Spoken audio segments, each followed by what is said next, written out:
Hi, nice to see you. Pradsati in Vienna. We've got Vienna in New Zealand and all over the place tonight. How lovely. So we're all going to lay down on our backs as comfortably as we can with the legs bent and the soles of the feet on the floor. And we're going to take a few deep breaths. The hands can rest on your upper chest or out to the sides if you prefer. If you rest your hands on the upper chest, it's worth moving your elbows a few times to move your shoulders and shoulder blades until it feels right, until it feels comfortable. And that can take a little while, but it's worth doing. So adjusting, and the right feeling, of course, when you adjust is a centered feeling, a coming together. And that's what we're doing tonight. We're all coming together, which is really lovely. There's 19 of us so far. So take a few deep breaths. Draw yourself. Hi, Billy. Welcome. Let your lower back settle itself.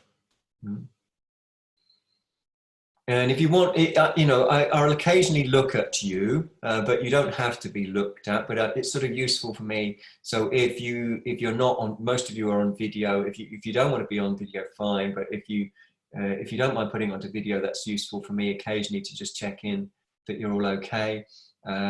Otherwise, you'll just appear as your name. So most of you are Phil. You're okay. You're on. I can see you. Yeah. But if you're if you don't mind, hi Nikki. It's really nice to see y'all as well.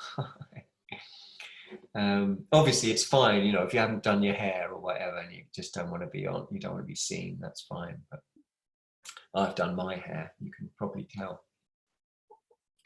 So deep breaths, lower back settled. The crest of the pelvis, the top of the pelvis, where it meets the lower back. And from there upwards into the lower back, feel that area settling with the breath. Feel that area settling with the breath.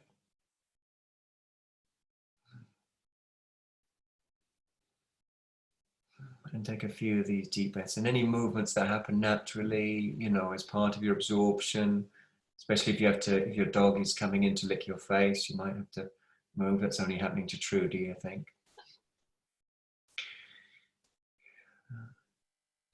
So just observing the body settling. Of course, there's many thoughts, there's, anticipate. These are all part of what yoga calls prakriti, nature. It's, prakriti is often worshipped as a goddess. So that's really nice. That's really nice to see this nature. Nature. Now, after a couple more deep breaths, just observing how the body releases itself. That's what we're looking for. We're looking to see the selflessness of nature. Nature means everything manifests. So we don't mean nature in the sense of, only things that David Attenborough would film. We mean nature in the sense of everything that is manifest. Thoughts, feelings, emotions, physical sensations, objects.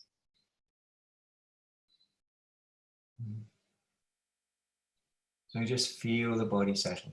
Feel the relationship between settling and release. Feel the relationship between settling and release and breath. Settling, release, and breath.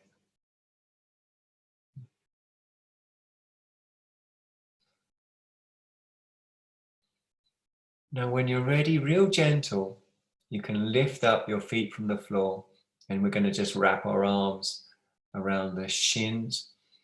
And of course, some of you are very much intuitive about this already, so there might be rolling to the left or rolling to the right or pausing.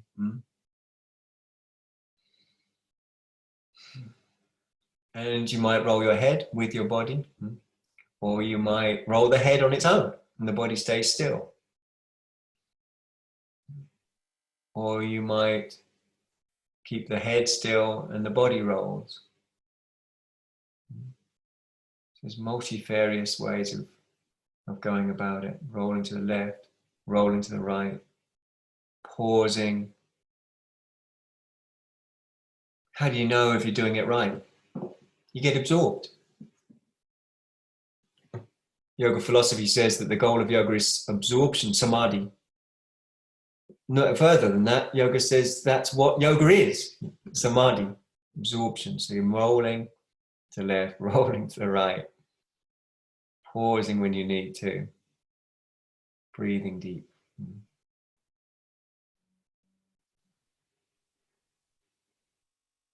And if your breath's starting to open up, you're starting to settle in, you're starting to expand, then you're coming out of being caught up in the reactions of the nervous system.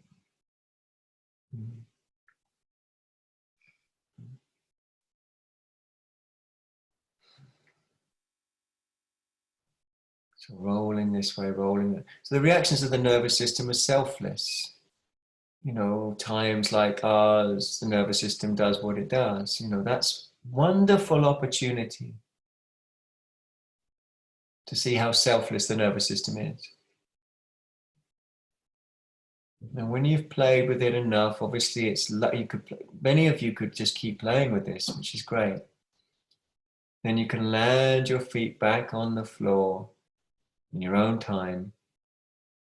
Once the feet are back on the floor, tuck under the buttocks, take a deep breath. I'd love to hear you, but I'll be able to feel it because space doesn't separate us. Because what we really are is not limited by space. That's not hippie talk, that's reality. So feet are on the floor, tucked under the buttocks, deep breaths. Plural, several deep breaths.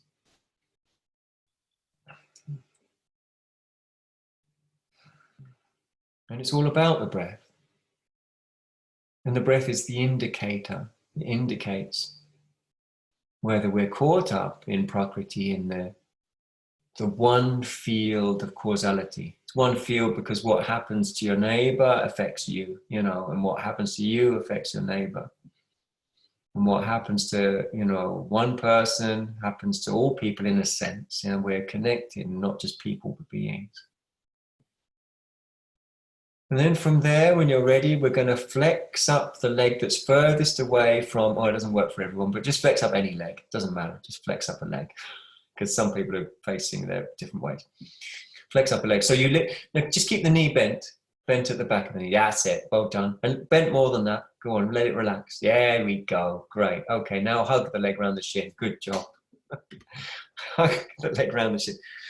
And then breathe. Now, I think the important part or the interesting part is, yes, of course, the compression of the psoas on the top leg that you're hugging, but also there's a little release of tissue on the other leg that you can breathe into. There's a little stretch between the legs that you can breathe into. So feel a few deep breaths. And of course, play is a big part of successful yoga. Success is hallmarked by the breath coming out. By the breath coming out. If you want to play more with the stretch between the legs, you can extend the lower leg. And then you can feel the stretch between the legs. You focus on the stretch between the upper and lower leg. And you focus on that with your breath. Between the upper and lower leg, you stretch and focus on it with your breath. There might be movement towards or movement away or movement to the left or right. The head might move. But you're disappearing into the richness of nature, the changing sensations in the body and the mind that are sort of rolling over each other, constantly on the move, unstable. And you're merging with that because when you merge with that richness, first order reality, then gripping is negated. If it's ungraspable, you don't grasp. When you don't grasp, you're not identifying with this causality. And then you're free in the present. Good. Pop that leg back down. Bend the other one when you're ready. Both feet on the floor, tuck under the buttocks. Take a deep breath. Take a few. Let's have a few deep breaths. So once the feet are on the floor, once you're tucked under the buttocks, let's have a few deep breaths. Easy to underestimate how powerful it is breathing deeply. In terms of the release of the lumbar and any tension in the lumbar. So just breathe deep. Jaw soft. When you're ready, up comes the other leg in your own time. So you're keeping the hip, you're flexing, but the knee, you're not extending at all. You know, it's staying flexed as well. So flex knee, flex hip. So that means the heel is close to the bum. The heel, the bum. Terms for your heel, your bum. And then you just gently embrace if it feels right. You know, and sometimes it feels much more comfortable by taking the leg out to the side or more medial. And how do you know what right means? Right means it's liberative for your breath. Because when your breath is tight, it's an indicator of doubt, samshaya.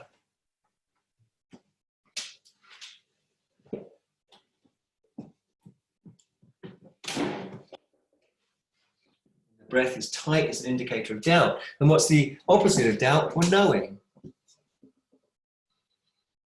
Vidya in Sanskrit means knowing. So knowing is a direct knowing of the way things are. Patanjali says, Ishvara Pranitanadva. Ishvara Pranitanadva, which means throw yourself down in front of God. It's not some sort of fanatical, you know, Christian, you know, madness, but it's God isn't. Ishvara means that which knows. You know, Ish means to master. So Ishvara means that which knows. If you haven't extended the other leg, go ahead if you want. But feel between the legs, the raised one and the one on the floor. Feel between them. See if you can focus on the stretch that's formed as you pull the bent leg towards you, the stretch that's formed between the inner groin of the lower leg and the top of the thigh and the pelvis of the upper leg. So just feeling into that.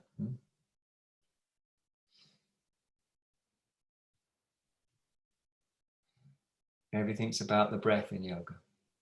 Yeah, everything's about the breath. So you're pulling that leg towards you and then focusing. And any movement you want to make, you can turn your head or not, you know. You can roll, you know, or not. You're using the body as a portal, a way to absorb in this richness. And it's always hallmarked by the breath coming out. Absorb in this richness.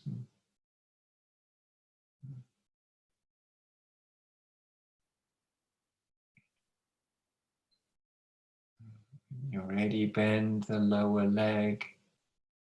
Release the upper leg, both feet on the floor, tuck under the buttocks. Once you've done that, take a deep breath. And where one deep breath comes, another follows.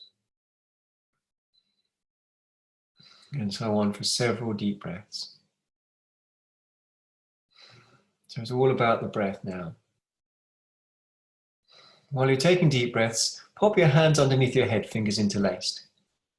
So go ahead, pop your hands underneath your head, fingers in, and that stretches your chest and lifts it and stretches the ribs too. And it encourages you to breathe up into your ribs. Breathing up into your ribs. So you get this sort of scooting in, up feeling. Now focus on the yogini, the great yoga practitioner, female yoga practitioner, because, there's also a man, yogin as well. So the great yogini, we'll say it in the feminine term, she gets more and more from less and less. She just doesn't need much to disappear into the infinite. So a little stretch of her pectoralis, chest muscles, some depth of the shoulder blades into the back ribs is enough for her to breathe into and to feel herself merging with the subtle living experience of the body now. And when you merge, when you give, always hallmarked by the breath, then you disappear into it. And as you disappear into it, it's just like a surfer absorbed in the movements of a wave is how they ride the wave. So that's the same for you.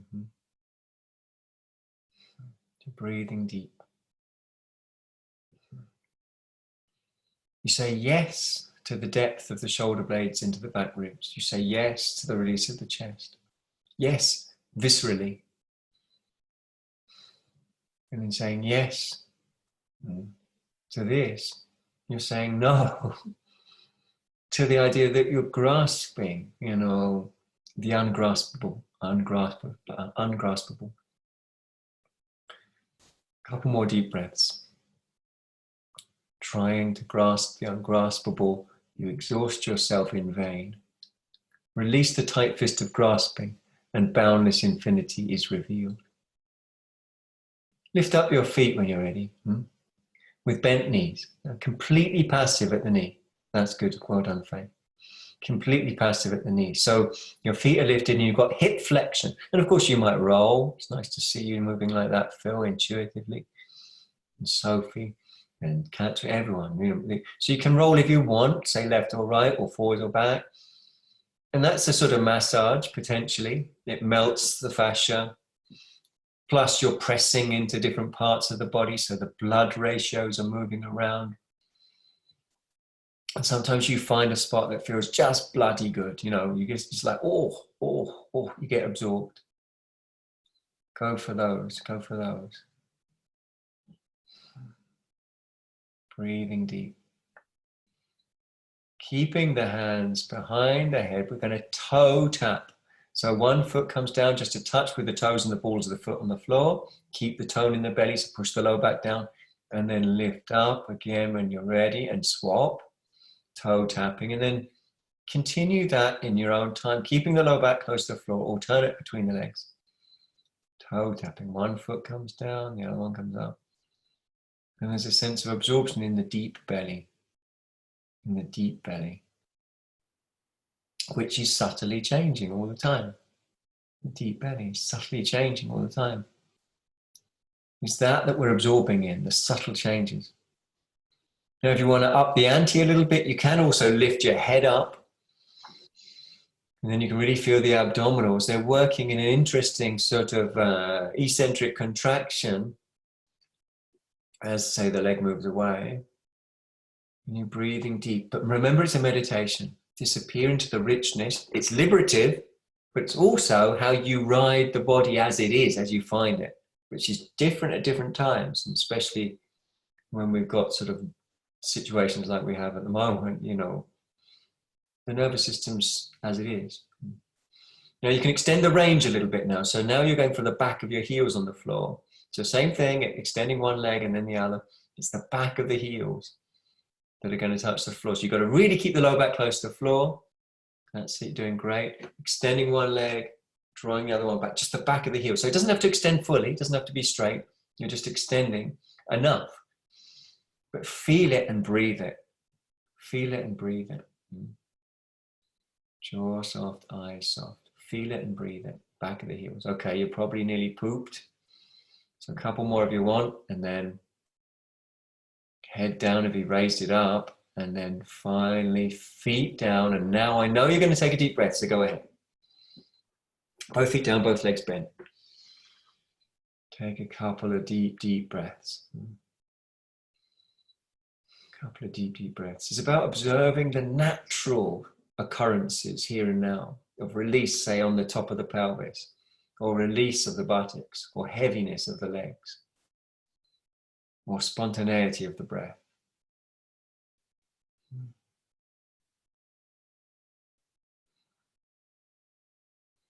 Good, okay. Release your hands from behind your head and stretch your arms fully out to the sides. Just fully extend them out. Keep the elbows a little higher than the shoulders. Breathe into that. So elbows a little higher than shoulders. Doesn't have to be super high, just a little higher. And you can feel again, there's subtle sensations which a great yogini can disappear into. Great yogini, she gets more and more from less and less. So in other words, you can feel that, of course, there are subtle changes, and you can ride the waves of those subtle changes, such as the subtle release of your chest, the subtle deepening of your shoulder blades, particularly the medial edge. That's the inner edge. It's all about the relationship between the breath, the brain, and the body. And they move as one, always. So if you say yes with one, you're going to say yes with all three. Say yes.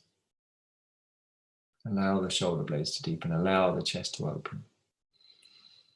Now we're going to see if we can work the arms further over the head. Now, depending on the tightness of your shoulders, you might be able to do this much, but if you can stretch them right over, great. And you can help yourself out a lot by lifting each arm individually and using the lift of the arm to move the shoulder blade of that arm.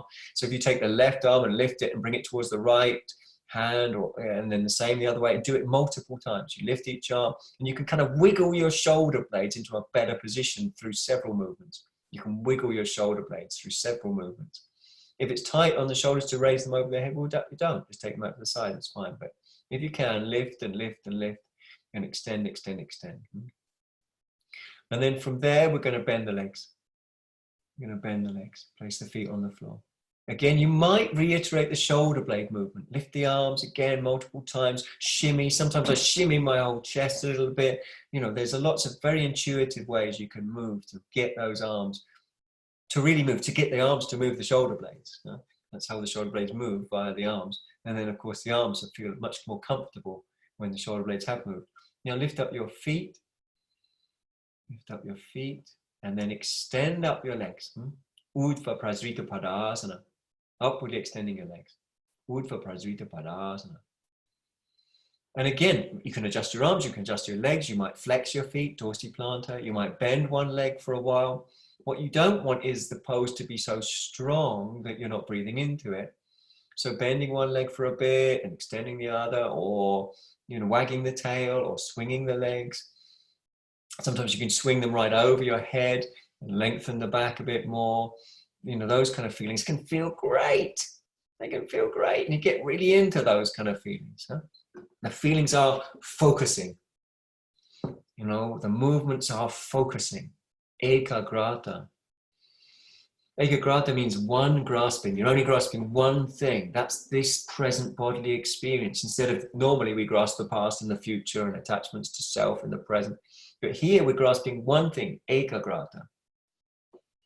And that's the richness of now. Now from that position, from these various adjustments, there's so many you can do. You can flex your feet, you can bend your knees, you can wag your tail, you can, bring one hip towards one ear and then the other. That's what I call wagging the tail. And then eventually we're going to, coming from an upright-ish position in your own time, you're going to lower one leg about 45 degrees down towards the floor, about halfway down, pushing the lower back into the floor, breathing deep. Breathing deep. And then raise that leg back up when you're ready. Again, you can wag, you can bend, you can, get it so it feels right. Don't, yoga is an action from the center, so you have to be centered for it to be yoga.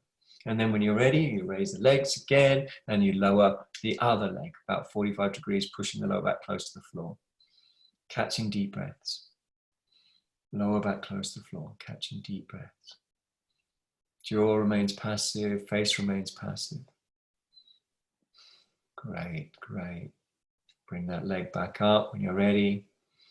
Anything else if you want to swing the legs, if you want to bend the legs, you want to wag the tail, again, come to the center of your experience. There's so many ways in which you might do that. And then once you've stretched a few times, it's gorgeous to see you all stretching so intuitively and absorbed. We're going to alight back after a while with the legs raised straight up, and then we're going to come straight down with the legs without bending the knees if you can. You can do it quickly or slowly, doesn't matter. Keeping the lower back close to the floor, down they come, down they come, down they come, until they land. And then you get this wonderful opportunity to let everything go totally. So to bend the elbows, let the legs fall away from each other. And let's, I would normally say, let's hear you take some deep breaths, but I can't hear you. But I know you are. Are you? You are, right? Okay, good. Carry on like that. Just go, give your body to the breath. Like it's a gift. Give your body to the breath. Bring your arms somewhere comfortable, so bend the elbows. And then get ready to roll onto your side when you're ready, and go ahead and roll onto your side. Let's face towards the camera side of the room. I'm gonna get down with you and do a bit of this yoga malaki. I like the sound of it. So you're going to lay on your side like this. Extend your bottom elbow. And then take the hand that's not supporting your head, press into the floor, lift and extend. Lift and extend. So a few of these movements, lift and extend. Do the same for your armpit that you did for your side ribs. Breathing should be deep. So just simple things like that. You can feel the pressure of the floor pressing into the body. Then we're going to take the top leg and we're going to flex it back and forth. It might move between the horizontal and the vertical planes. And what you're doing, the purpose of moving between the horizontal and vertical planes, is to get tone into the hip joint area, the muscles around the hip joint, the top of the outer thigh. So you just play with it until you've got an epicenter of sensation. What tantric yogis call a bindu. That's an epicenter of sensation. Bindu doesn't just mean an epicenter of sensation, it means an epicenter of any kind. That is to say, a point of an absolute point of richness, okay, sensation. Once you've got that sensation, it acts as a concentration point. It also helps you release your inner thigh, which is important too. Then we're going to flex and externally rotate on the exhalation. So when you're ready, you flex and externally rotate your leg on one exhalation. And you concentrate. I have to close my eyes because I'm easily distracted. That's what my school reports used to say. And you want to concentrate on a richest feeling you can manufacture and maintain around the hip joint, and you want to breathe deep. And you want to breathe deep. Jaw remains passive. Now you're going to reach through the inside of your leg and take hold of your big toe with your index finger, middle finger, and thumb. And what we want here is a loop, not a hook. A loop, not a hook. So you've got to make it really sort of firm loop round. Okay, once you've got that, it's enough. Again, a great yogini gets more and more from less and less. She's got enough sensations in simple experiences for her to disappear into the richness of first order reality. First order reality just means reality without you projecting stories onto it. It's just as it is. You can start extending the leg or bending the, extending and bending if you want. But remember, your only guide that you can really rely on in yoga is not, brilliant yoga teachers. So many brilliant yoga teachers around the world, and they're brilliant and they say brilliant things and they're right. But you can't rely on them as much as you can rely on your own breath. And your own breath is here and now, isn't it? And it's your guru because it tells you whether or not you're in vidya, knowing. Vidya means knowing. There's the same root as the English word video, to see something. Or whether you're in uncertainty, and playing into this, the certainty comes out of your own core center as a sense of spontaneity, expressing itself through the body. So check in with the breath, play with the posture, multifarious ways in which you can. You don't have to extend the leg, but you can if you want. Breathing is deep, yeah. Keep it in the hip. That's where you want to keep it in the hip. Jaw soft. Keep it in the hip. Breath is everything. It's your guru just because if it's flowing, you know that you're coming out of this knowing. In the Yoga Sutras, as I mentioned, it's called Ishvara, or Ishwari is the feminine. Just Ish is to master something, to know something. Good job, okay. This pose is called Anantasana, Anantasana. Okay, you can bring the leg down nice and easy if you're ready. And then it can come down on top of the other one. You're going to draw your knees up. Draw your knees up, come up from the sides of push with your hand, release the hand from underneath your head. And then just swing your legs the other way so you can still face the camera. I can still see your absolutely lovely, lovely faces, apart from a couple of you, but I can see your lovely names and I know what your faces look like. So that's great. And then similarly, press the hand that's not supporting your head into the floor and extend your bottom ribs. Get them long so you can feel between the ribs. You know, you're stretching the intercostals. You're stretching the superficial fascia. So stretch several times. And of course, if you stretch your ribs, it's going to shunt everything up to the shoulder. So you've got to stretch the armpit too. If you're wobbly, you can bend the bottom leg, in case you're wondering. Yes, you can. Of course you can. Who am I to tell you not to bend the bottom leg? Go ahead if you need to. And then when you're ready, start flexing that top leg back and forth. And they can move also back and forth, but also between the horizontal and vertical. And you're looking for tone, a focal point, a bindu. A bindu is a focal point through which you pass. It's the same as a singularity, which is a black hole. Not literally the same, but it does the same thing in that, you know, theoretical mathematicians think you might, if you disappeared through a black hole, you'd probably reappear in another universe or galaxy or a different part of the galaxy. You appear somewhere else. If you go into an epicenter of sensation, you reappear in a different version of the universe. Instead of the universe that's made up of me and you and separate things, you're in this field of interpenetration, of aliveness, first order reality. That's what you want. You want that first order reality, which is so rich and alive, it's impossible to grasp. You can't grasp it. When you've played with it enough, you get there. When you're ready, you're going to flex the leg up and turn it out. So one movement, flexing and external rotation. And then hopefully you can keep that tone on the hip. Hopefully you can keep that tone. That's your focal point. So it says in the Sankhya Karika that Prakriti is there for the liberation of Purusha, which means this rich living experience points you to that which is fundamental about yourself, because you can't grasp this rich living experience, so you don't. You can take hold of your big toe, however. So go ahead with that, with your index finger, middle finger and thumb, and make a very firm loop, not hook, okay? So loop it, don't hook it. And make that a really good hook. You can feel, I think, that it makes a sort of seal, a seal or a mudra. And that's very quietening for the mind. Mudra is a big thing. Maybe I'll do a webinar about what a mudra means, but it's, you know, and then you can start extending your leg or not. So it's up to you. It might extend and then bend, but you're trying to keep that epicenter in the hip joint. It's quite a thing to do. It's quite a lovely thing to do. So the leg might extend or bend, maybe several times. Or it can just stay bent. You know, great yogini gets more and more from less and less. So a great yoga practitioner, she just opens her front door and a breeze touches her cheek and she disappears into the absolute, into the infinite. That's great yogini. That's like that. More breaths where you are. Is that right?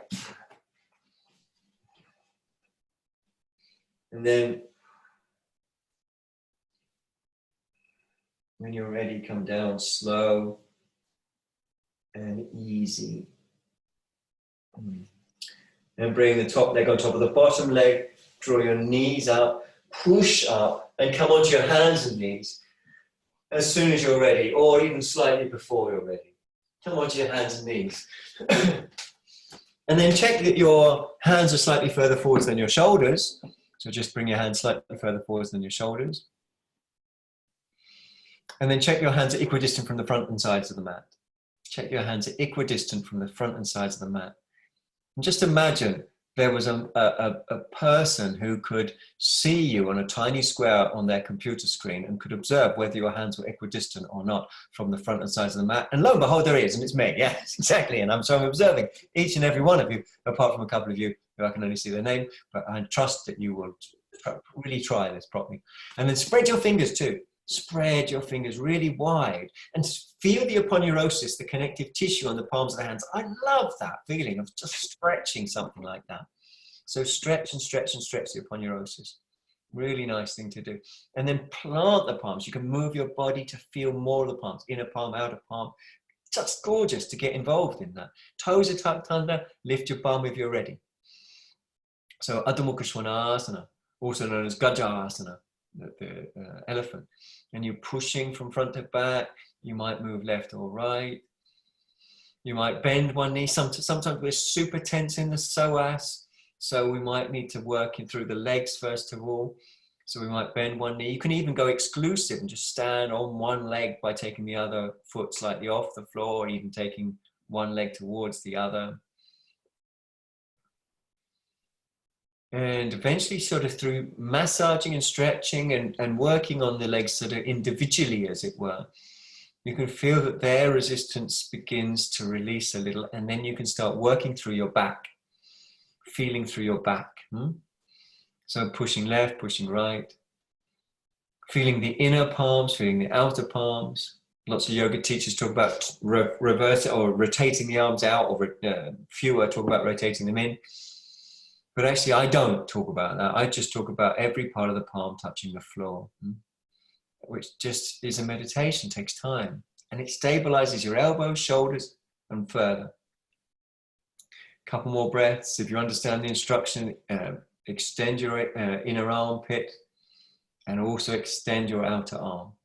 Extend your inner armpit and measure that with your outer arm. They both extend relative to each other, to measure each other.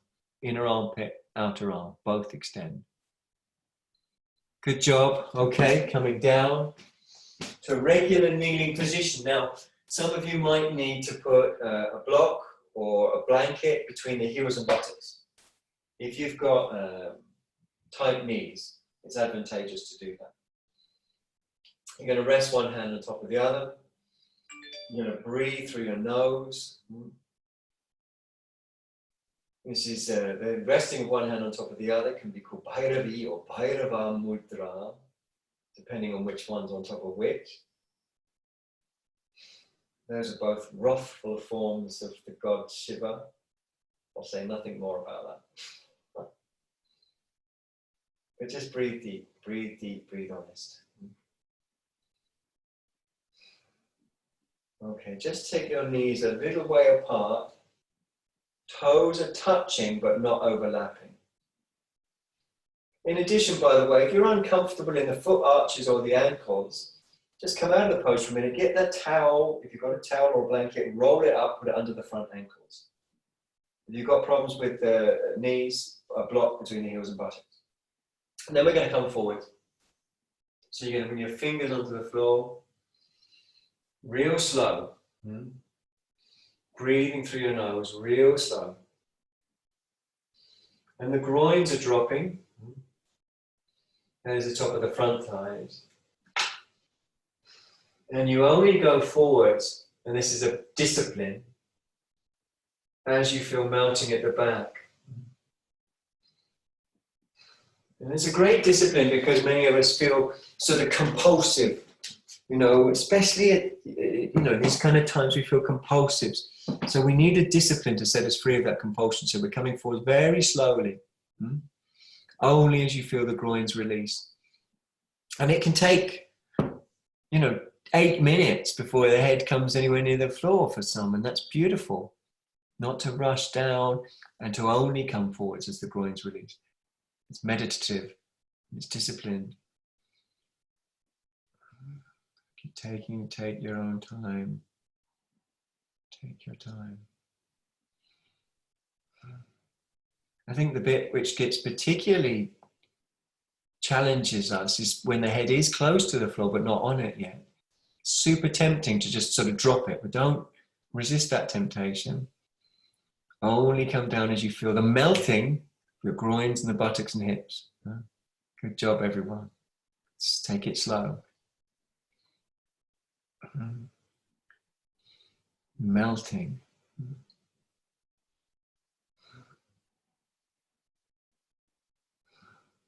Tapasvadyayeshvara pranitanani kriya yogaha is a quote from the beginning of the second part of Patanjali Yoga Sutra.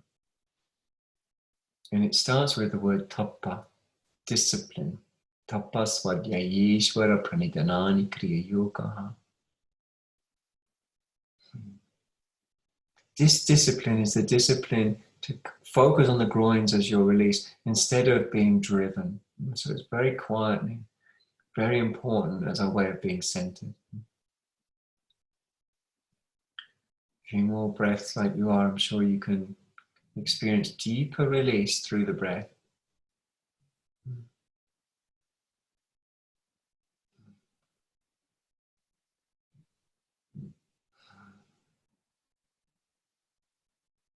Whatever's driving the tension in the body also releases when the body releases.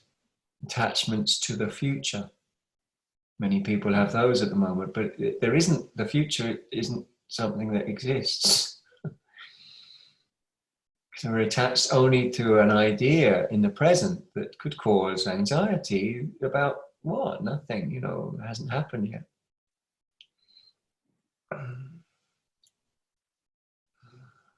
Sometimes we have attachments to the past. We might regret something or want to relive, might be nostalgic, want to relive something that's gone, normal.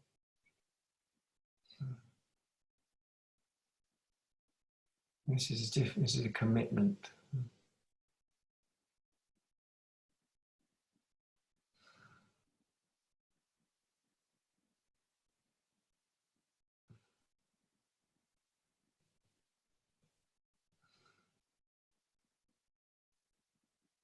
Now, it's lovely to come up the way you went down. So the same level of discipline, dropping the groins, which is a meditation.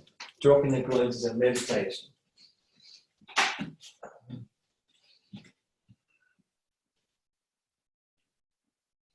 And when you're finally up, you sit up, breathe through your nose. You can keep the knees apart.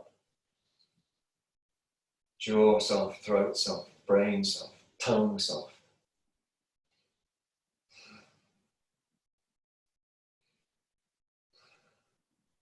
Good. Now we're going to try what I call standing up. I call it standing up because it's what it's called. So bring yourself to standing, facing towards the screen if you like. You don't have to, if you might not want to, but if you want to, facing towards the screen, and then feet together. Feet together. Let's go for the middle of your mat, more or less. Huh? You don't have to face the screen if your camera, if your camera's wherever it is, that's fine. So feet together, if anatomically possible. Sometimes it's not right to bring the feet together. If the legs are wider in the thigh, then it doesn't feel right. If you're pregnant, you should have the feet apart. Spread your toes multiple times. I'm a lateral spreader, I have to admit. That is to say, I like to spread laterally. Some people like to spread this way, longitudinally, back and forth. That's fine too, whatever works for you. But the point is, we have to be clear what we mean by works. It should absorb you. And absorption is always hallmarked, not by some abstraction, but by your breath. Your breath frees up. Huh? Let your arms relax. Don't do any of the things that you think you know about Tadasana. They're all right and correct, but don't do any of them. Don't do a thing. Just feel into the body. So one of the things we're sometimes told to do with Tadasana is do stuff with our arms. Like take them out, or, take them, whatever. Don't. Instead, focus on the tension that you can isolate and find through your breath. So focus on your chest, especially the upper chest, the pectoralis. It's not just the upper chest right the way across the chest, but you can often feel it in the pectoralis. Focus on your chest, and notice how your breath is when you're focusing on your chest. And it will reveal when there's tension or holding on the chest that's pulling the arms slightly forwards and compressing on the collarbones and depressing the breastbone and affecting the breath. So what do? Focus and then begin to naturally release what's being done. You don't need to do something. You just need to stop doing what you've subconsciously been doing. So just breathe and imagine the tissue releasing. And feel how it's connected. They're connected. And the arms will naturally release backwards. It takes a little longer, but it's more holistic. It releases what the drive is in the nervous system. The driven part in the nervous system. Okay, perfect. You might feel into the pelvic floor. Nothing to do, nothing to sort of do in the pelvic floor, just feel into it. When you feel the pelvic floor, sometimes it releases and sometimes it tones. And think of the pelvic floor as a relationship between your tailbone and your pubic bone. And sometimes the tailbone and pubic bone need to draw towards each other and the spine goes up, and sometimes they need to move apart and muscles that are tight release. So there's an aliveness to the pelvic floor. There should be an aliveness to your pelvic floor. It's not off or on, it's alive. And when you're ready, raise your arms up. Suck in your tummy from front, sides and back, and contribute to as much height as you can. So suck in your tummy from front, sides and back. I often lift and descend my heels too, bend and straighten my knees, because I'm using any movement I can to get maximum height through the spine, to take weight from one vertebrae and lift it off the other one beneath it. And you play with that because you've got to release muscle, you've got to release fascia, and myofascia generally, which is muscle and fascia together. It's silly really to talk about muscle and fascia as separate anyway. Press your feet, raise your fingers, inhale. Exhale, bend your ankles, knees and hips, and let the body come forwards with the pelvis. So there's a sloping. And then you can move. So you can move in ways that are helpful, down or up. The head can go down. I've gone right down to a low position, or you can come up high. You can look between the hands. You can move the hands, turning them. You can even place the hands on your shoulder blades, or even out to the sides. So Utkatasana is a meditation there to absorb. Meditation means you're absorbed into something. You've disappeared into something. So it's a meditation if you use the play in ways that are absorbing. You use the play in ways that are absorbing. Stand if you're ready. Stand all the way up. Take a big wide circle. Bring your hands to your heart. Tadasana Namaskara. Take deep breaths. Deep breaths, plural. Nasal if you can. Nasal breaths if you can. Feel free to move, but it's not restlessness that's moving us. It's a sort of loving investigation, you could say. Not restlessness, but loving investigation that liberates the breath. Slow and easy, release your hands. We're going to come to Vrikshasana. If you know yourself to be a little wobbly, feel free to take a chair and put it in front of you. So here's a quick demonstration of what I mean. A chair, I know you know what a chair in front of you looks like, but it looks like that. Chair in front of you. These are rather nice chairs, aren't they? Got lovely chairs in our kitchen. I'm happy with those. When you're ready with a chair or not, you don't have to use a chair, but a chair is a nice thing to have, and it's traditional. It's traditional to have support for Vrikshasana. So chair if you want, fine not to, but it's nice to have one if you've got one. And then you're going to raise up your right heel and then lift up the leg and bring the heel into the thigh and the thigh into the heel. And of course you've got your chair if you want it, just to give you that sort of stability. So the reason Vrikshasana is called Vrikshasana, some of you know, is because traditionally a little swing would be hung from a tree, and you'd use that to rest your arms on, because people stayed a long time in Vrikshasana. Not called tree pose because it looks like a tree. It's a very common misunderstanding. So you're breathing into it and meditating between the front hips. What does it mean, meditating between the front hips? Well, it means absorb yourself into the living experience of the tissue between the front hips. And your breath will tell you whether that tissue is holding unnecessary tension. Don't forget, even fascia can hold tension. We sometimes think of fascia as just this stuff, doesn't really do anything, it's just stuff. But it can hold tension, and it does hold tension. It's been proven to hold tension. It responds to the nerves that are actually in it. It has more nerves than muscles do going into the fascia.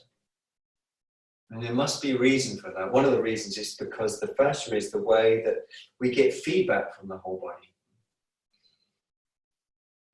Now, if you want, you can take the hands off the chair, bring the hands to prayer. It's not better to do that, it's less traditional. So if you're a traditionalist, you might think, no, I'm going to keep the support. There is an option to raise the arms up, but don't impinge the roots of the neck if you do that. Make sure the roots of the neck aren't tense. Huh? So that means breathing through your nose. The roots of the neck are not tense. There might be subtle movements. Okay, take a big wide circle. Place the hands back on the chair, if you raise them up, that is. And then bring that foot down next to the other. Land yourself by spreading your feet, spreading your toes, and take those deep breaths. That's the thing that matters most. And I've got a feeling that at the moment, a lot of people are holding their breath, because that holding your breath means making it go shallow. Because that's what we do when there's anticipation, isn't it? So very important not to hold your breath, to let it come and go. Because if your breath goes tight, psoas goes tight, there's all sorts of consequences. Raise up your other knee. And then when you're ready, heel into thigh, thigh to heel. Optionally using the chair. If you haven't got a chair, it's fine not to use one. Breathing through your nose. What happens in your foot affects what happens in your hip. And what happens in your hip and foot happens in your knee. Because the knee's in the middle of the hip and foot. So breathe deep, adjust. Meditate. Let the sensuality eat you. Meditate. Let the sensuality eat you.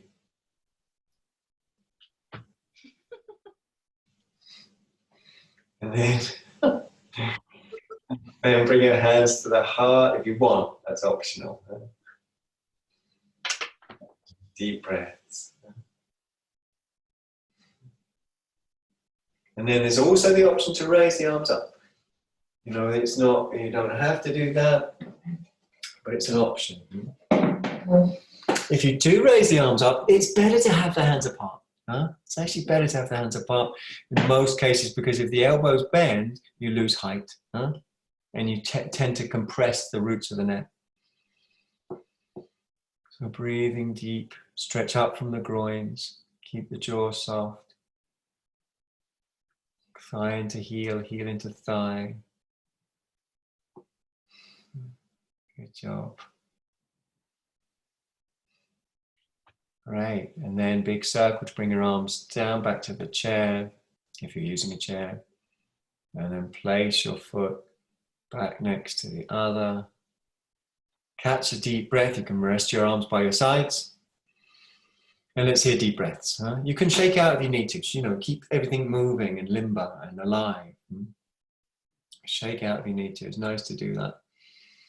Now, I think everyone's got a chair anyway in their room somewhere, looking around. I think you all have a chair. I can't see Celine and Susan, but I'm presuming you've got a chair somewhere in the room. So you can take that chair, whatever chair it is, and there's a whole variety of different chairs in shops, and some lovely chairs indeed.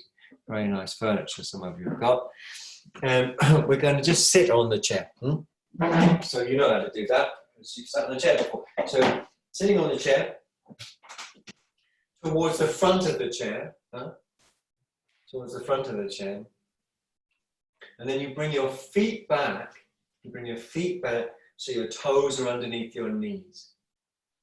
You bring your feet back so your toes are underneath your knees. You're towards the front of the chair, remember, that's important. Then hinging from the top of the front thighs, hinging from the hip joints. Tell you what we'll do. We'll take our hands, place them on your thighs. Good, yeah, do that again. I liked that. It was good because you all put your hands forward and it made you look cool and exciting. Thanks.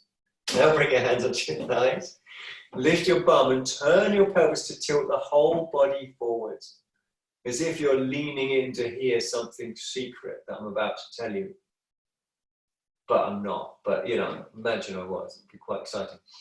Breathing. And now take your arms up, following the angle of the side body. You don't have to look up. You don't have to look forward. You can, though, if you want. And you can move. Sometimes I do what I call Kermit the Frog arms. You know, at the beginning of the Muppet Show, he does that, doesn't he, sometimes? Muppet Show! Like that.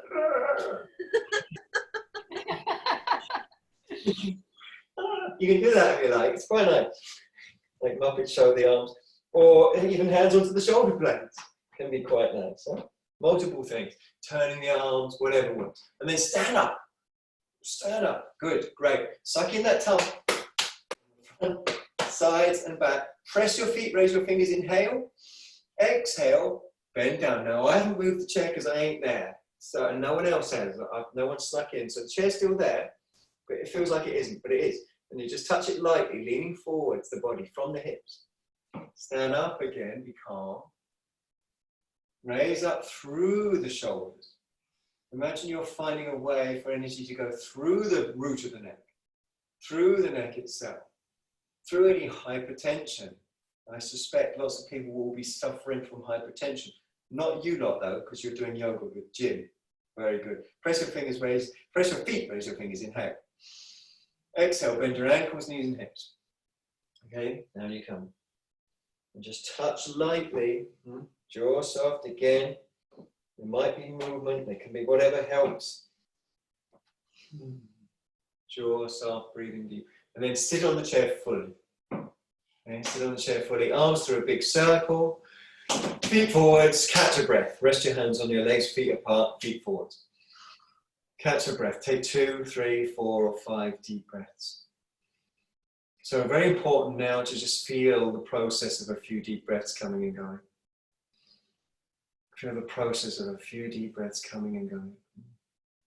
Take your knees wide. With your toes probably turning out a little bit, and be forwards on the chair. Not too far forwards, but not too far back, so the thighs are free. And then draw the buttock push out and back. I find if I lift the heel of the buttock I'm adjusting, there's a better stretch along the back of the leg. So I adjust the buttock and the heels together. Then hands, just bring them forwards again. You look great when you do that. I really enjoy it. I don't know what it reminds me of. I think it reminds me of the Muppet Show. Not that you look like Muppets, but there's lots of little squares of people. It's great. Now, hands on your thighs. Okay, turn the go. Fingers facing in towards each other. Lift your bum and turn your pelvis. And then land your pelvis and continue your journey down to fingertips. Take deep breaths, obviously move any way that's intuitive. So movements on the heels, between inner outer heel, wagging the tail, or not, you know, those are optional. Lifting the heels, whatever works, and then breathing deep. It may be that you'll benefit from one more turn of the pelvis. For me, if I just lift my bum for a moment, I turn the pelvis and I go a little deeper. So that's optional. And then all the way through the back muscles, the erector spinae group. You breathe all the way along through the back muscles. The erector spinae group. So that group of muscles gets tight too. So you breathe into it. Remember, yoga is not just stretching, it's saying yes to the stretch. Your bum should be landed on the chair, you know, breathing deep. Good, yeah. Breathing deep, bum's on the chair, good. So when we lift the bum, that's only temporary. You just lift your bum to turn your pelvis, that's all. Okay. Some people like to reach through the inside of their legs and hold the chair. Huh? You can do that if you want to, that's fine.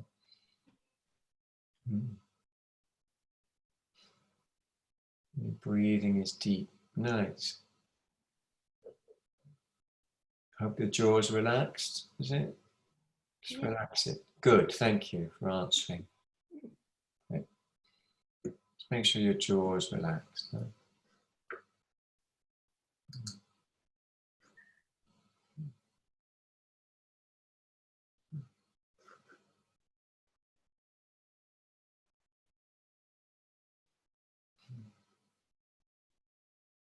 Good, okay. Coming up the way you went down. Hands on the thighs, coming up finally all the way, nice and easy, because blood pressure can suddenly drop because it's gone up, it will go down. Bring your legs towards each other, sit towards the front of the chair, catch a breath. So sitting up nice and tall, catch a breath. Now we're going to stand up and we're going to turn our chairs so that we can do a little lunge on the chair. Now, again, some of you will need a brick. I have to show you this briefly because I've got this really lovely brick and it's covered with this wonderful cover made by you, Bernadette. Yoga Trading. Look at that. It says YT. That's Yoga Trading. Brilliant shop. Used to be in Brighton. All beautiful stuff made by Bernadette, who's with us today. Thanks, Bernadette. I'm loving these covers. But you get these covers for your blocks. Anyway, if you don't have a block cover, try not to get jealous. I just, wanted to appreciate that. And then you can put the block or multiple blocks on the floor, but you might not need them. If you haven't got blocks, you can use a book, such as this one, which I'm sure you all have on your shelf. Do you all have this book? Yeah, I thought so. I read it every day, from cover to cover. Every day. Obviously, that was a lie. So once you've got your books, you might not need them because we're going to come to a lunge. It depends how tall you are and or how flexible you are. So I'm not going to use them, but if you were using them, they'd be placed like this. Huh? 1 foot on the chair, 1 foot on the back support of the chair. Breathing deep. Then put 1 hand on the chair seat and 1 hand on the chair back support. Okay. Any chair will do. Then you're going to take the other foot, just jump it, as wildly or as gently as feels right, and then flip the sole of the foot over so it faces the ceiling. Draw the knee down and the groin up. I think I'm doing that, Jim. What's that, Bernadette? Was that Bernadette? Yes, sorry, darling. Actually, I'm in my bedroom and I don't have a chair. I'm using the bed. Oh, okay. The bed would be okay. Look, oh, you've got one too. Look at that. Brilliant. They're brilliant. Is there a chair nearby that's easy to get, Bernadette, or not? Not on this occasion because we're house is in turmoil because we're getting ready for maybe our son, which is isolated. Okay, in that case, just do a psoas lunge on the floor to come onto your hands and knees and 1 foot forwards and do a psoas lunge that way. That'll be fine. Okay. Great, okay. And then the rest, well, not the rest of it's the same for everyone. The stretch between the knee and the groin is an upward release, whether you're doing a psoas lunge on the floor or not. So the inner groin of your lower leg, the inner groin of your lower leg, you want to breathe that upwards, as in upwards release, the inner groin of your lower leg. If you're not getting enough stretch, take your knee further back. If you're getting too much stretch, then take your knee further forwards, and you can also put it on a block.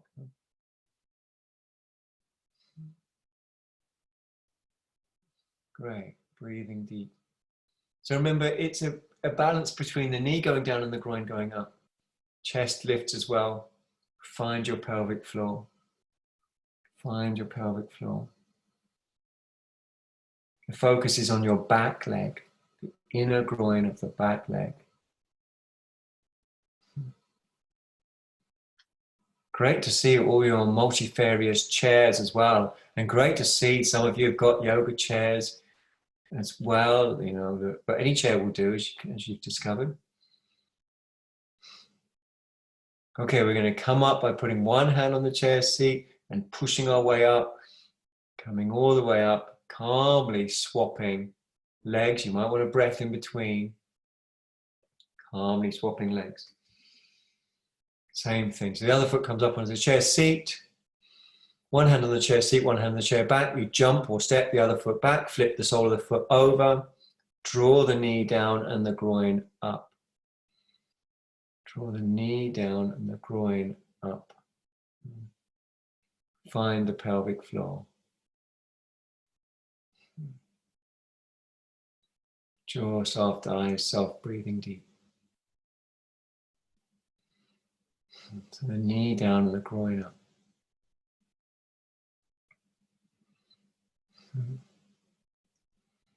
Don't forget, you're a better yogini for getting more out of less. So, you know, you only need enough sensation to disappear into, or a yogin.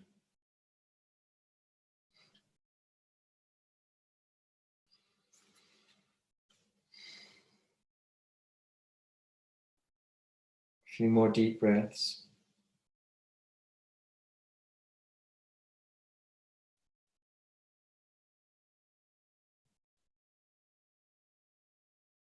Remember, groin up as well.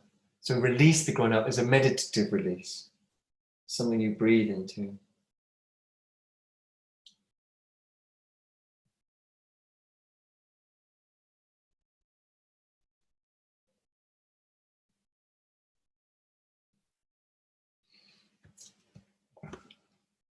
Okay. One foot or one hand on the chair seat and push yourself up. And we're going to come to laying on our backs with the legs on the chair. I just saw the time, and apparently we've been doing this for an hour and a quarter already. That doesn't seem right. It seems like you just arrived. Have a lay down on your back with your legs on the chair. We'll just do one more little stretch because I think it will be beneficial if I'm not taking too much of your time. And then just in this bit you like already, I think. It's nice, isn't it? Take deep breaths. So if you haven't got a chair, it's fine just to lay on your back with your feet on the floor. And if you've got a chair, stretch your arms towards the front legs of the chair and hold the front legs of the chair. Bring the underside of the heels against the front lip of the chair seat. The underside of the heels against the front lip of the chair seat. If you haven't got a chair, you stretch your arms and you either hold your yoga mat, the sides of the yoga mat, or you hold your front ankles. That's if you haven't got a chair. Then you lightly tone your tummy, so draw your belly in and up in a wave, in and up. Let's see you doing it. Okay, and then you should feel length in your lower back. Inhale, exhale, lift up. You're right, Kyla. You're muted, so I can't hear you. I'm going to unmute you. Hang on. It's just Kyla. The rest of you, inhale, exhale, come up, lift your bum. Sorry, what are we doing? Oh, okay. Yeah. So just laying on your back. So it's a version of Setu Bandhasana. Bridge formation. As you come up, externally rotate your arms. That's it. So yeah, you're good, Catherine. It's all good. You just hold that hold the front legs of the chair, Catherine, really strongly, really firmly. Good. And then tone your tummy in a wave, Catherine. Yeah, you got it. And then inhale, exhale, come up when you're ready, if you're ready. Once you're up, you can move your pelvis up, down, left, right, bounce, tilt, sway it. And this is the same whether you're on the floor or on the chair. Bounce, tilt, sway it. Because you're trying to find your pelvic floor, right? That's what the movements are there for. Now, you're good as you are, Catherine. You're good as you are. You're good. So you're finding the pelvic floor, bouncing, tilting, swaying.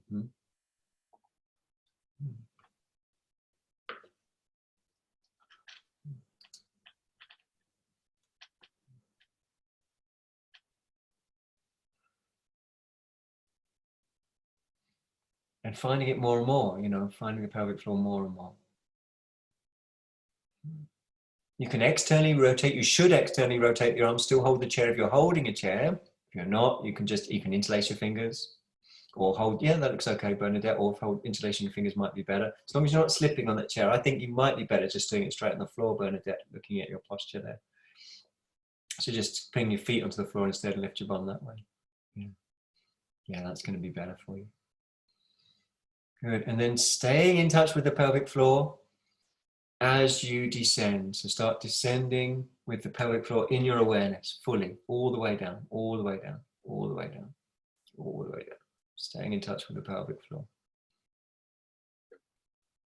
And once you've landed, you rest your legs fully on the chair, let go of the chair with your hands, take some deep breaths.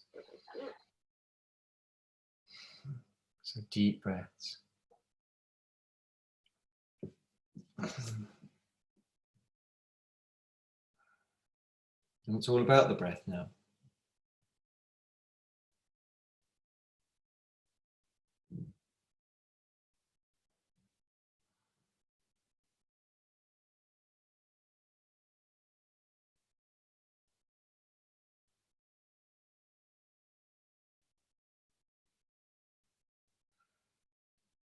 Good.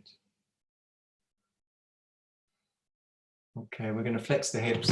Thank you, Claire. Thank you. Oh. We're going to flex the hips. We're going to roll onto the side. We're going to come up from the side. We're going to lay for a couple of minutes only in Shavasana because we're going over time, and I know some of you might need to do other things. So we're just going to lay on our backs in Shavasana for a couple of minutes. Make sure you're warm, obviously. Looks like it's quite warm where you are, Trudy. Is it quite warm where you are in New Zealand? Hang on, I'm unmuting you.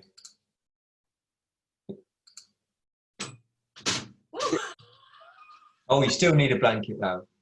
Yeah, I Yeah. love my blanket. Don't blame you. Who wouldn't? Looks like a nice cozy one too. Good, so you're going to lay down. Now, the important thing about Shavasana, it's said to be one of the most difficult poses in yoga because most of us are so restless, you know, that we find it difficult to find absorption in the subtle. But as you advance in yoga, you get more and more absorption from more and more subtle sensations. Huh?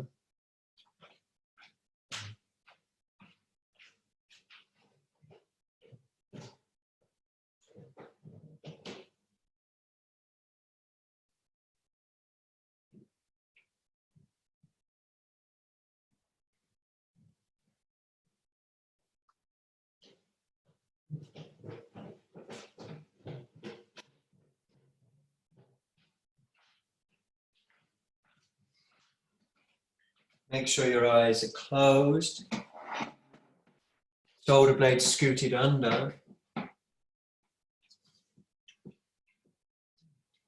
Arms facing up. So this is the most challenging pose for most modern people, perhaps most ancient people too, but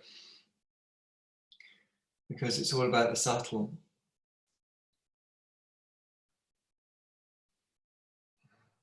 The Dattatreya Yoga Shastra says, take yourself to a lonely place, a place where you're not going to be disturbed. Lay on your back with your mouth facing towards the sky, it says. And it says, as if you were dead. This is the Dattatreya Yoga Shastra.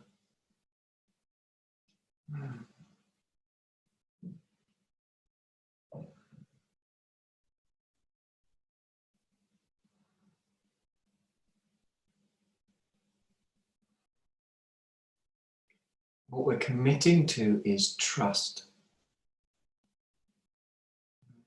Trust that feeling the subtle sensations of change in the present will absorb you completely. And that to feel her, that is Prakriti, that is nature, the subtle sensations of change, necessarily is accompanied by a releasing of grasping.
Give your fingers a little wiggle. Your toes. Maybe move the ankles and the natural stuff like that.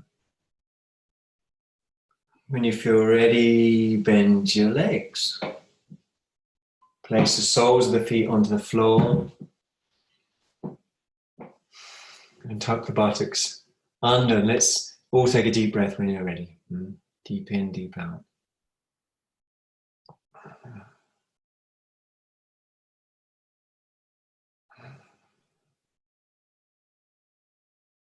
Roll onto your left side.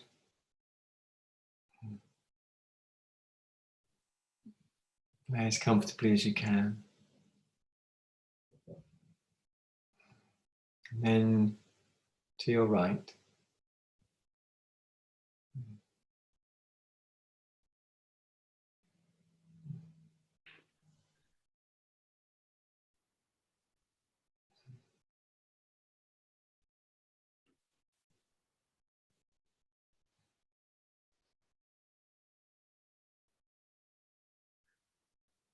Get a bit of light and colour into your eyes. Give your eyes a little rub. Maybe you run a hand through your hair or stretch out an arm or a leg. And when you feel you've taken a few stretches and you feel ready to come up, then you can bring yourself up nice and easy from the side.